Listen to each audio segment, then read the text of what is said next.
Je suis Francesca Corona, directrice artistique du Festival d'automne en charge de la programmation théâtre, danse et art visuel. Le Festival d'automne à Paris est né il y a 53 ans, à Paris et en Île-de-France, et c'est un festival multidisciplinaire et international. La programmation internationale est vraiment au cœur du Festival d'automne. Parmi les raisons de sa fondation, c'était l'envie de Michel Guy, le fondateur, d'amener le monde à Paris. Et aujourd'hui, on parle de plus de la moitié du programme du Festival d'automne qui n'est pas française. L'international, c'est aussi les artistes qui sont basés en France et qui ont d'autres origines aussi. Le Festival d'automne se construit en dialogue et en conversation avec plus de 60 partenaires entre Paris et l'Île-de-France. C'est aussi le choix d'une collaboration très profonde et d'un soutien à ces artistes qui est partagé. Les trois projets dans lesquels nous sommes accompagnés par les British Council sont très différents. La première fois que Force Entertainment a été invité au Festival d'automne, c'était 2007. Cette année, nous sommes très heureux et fiers de présenter la création qui va fêter les 40 ans de la compagnie en co-réalisation avec le Centre Pompidou. Là, nous sommes devant presque un studio radio ou télé où les 6 interprètes sont prêts à enregistrer quelque chose. Et là, il y a un trigger qui rentre.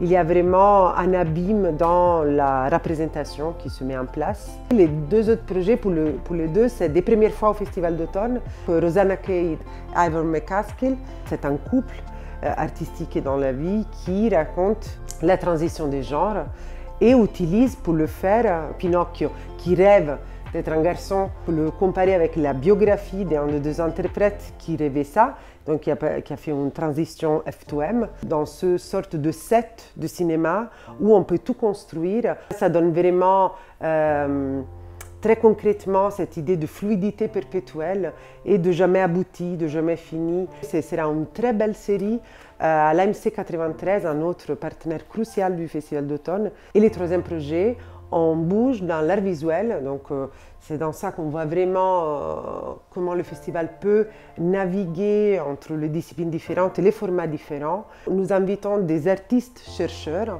qui font partie de 3 collectifs différents qui se réunissent pour présenter une nouvelle exposition qui a sa première à Paris, au 104, qui s'appelle From Sea to Sky. C'est une installation multimédia, des œuvres de cartographie, des documents pour raconter la violence des frontières dans la Méditerranée au Festival d'automne. C'est tout un travail quotidien qui essaye de rendre cet espoir des collaborations internationales très pratique. Je pense que c'est tout à fait crucial que la culture ait aussi ce rôle de redessiner les frontières et qu'est-ce que c'est européen ou pas, et comment on peut se retrouver autour de valeurs, autour de désirs, de communs, et comment on peut aussi travailler à que ces frontières soient, vu qu'on vient d'en parler, soient plus fluides et poreuses possible.